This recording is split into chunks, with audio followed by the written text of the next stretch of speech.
भारत की राजनीति में इस वक्त एक बड़ा मुकाबला तय हो चुका है। जी हां, हम बात कर रहे हैं उपराष्ट्रपति चुनाव की और इस बार ये चुनाव बेहद खास होने वाला है क्योंकि सत्ता पक्ष यानी एनडीए और विपक्ष इंडिया गठबंधन दोनों ने ही अपने उम्मीदवार दक्षिण भारत से उतारे हैं। मतलब साफ है कि उपराष्ट्रपति की कुर्सी के लिए इस बार दक्षिण भारत का ही दबदबा रहेगा। आज इंडिया गठबंधन के प्रेस कॉन्फ्रेंस में कांग्रेस अध्यक्ष मल्लिकार्जुन खड़गे ने बड़े ऐलान के साथ अपने उम्मीदवार का नाम घोषित किया। उन्होंने सुप्रीम कोर्ट के पूर्व जज बी सुदर्शन रेड्डी का नाम सामने रखा। इस मौके पर खड़गे ने कहा कि रेड्डी भारत के सबसे प्रतिष्ठित न्यायविदों में से एक हैं। उन्होंने हमेशा सामाजिक, आर्थिक और राजनीतिक न्याय के लिए काम किया।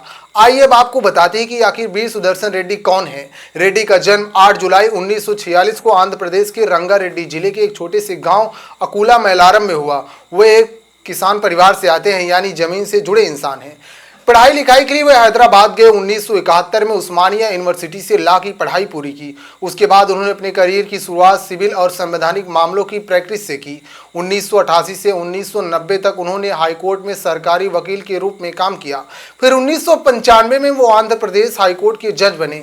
आगे बढ़ते बढ़ते 2005 में गुवाहाटी हाईकोर्ट के मुख्य न्यायाधीश और 2007 में सुप्रीम कोर्ट के जज बने।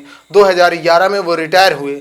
लेकिन काम यही नहीं रुका, उन्हें गोवा का पहला लोकायुक्त बनाया गया, जहां उन्होंने ईमानदारी और निष्पक्षता से काम किया। अब आते हैं मुकाबले की बात पर। एनडीए ने इस बार सीपी राधाकृष्णन को अपना उम्मीदवार बनाया है। उनका जन्म 20 अक्टूबर 1957 को तमिलनाडु के त्रिपुरम में हुआ। वे लंबे समय तक बीजेपी से जुड़े रहे और पार्टी संगठन अहम पदों पर काम किया, यानी इस बार चुनाव बेहद दिलचस्प है।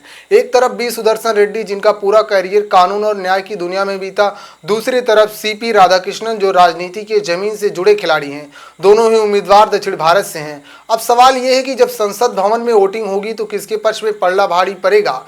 क्या न्याय और संविधान की दुनिया से आए रेड्डी उपराष्ट्रपति बनेंगे या फिर राजनीति के मजबूत खिलाड़ी राधाकृष्णन इस दौड़ में आगे निकल जाएंगे।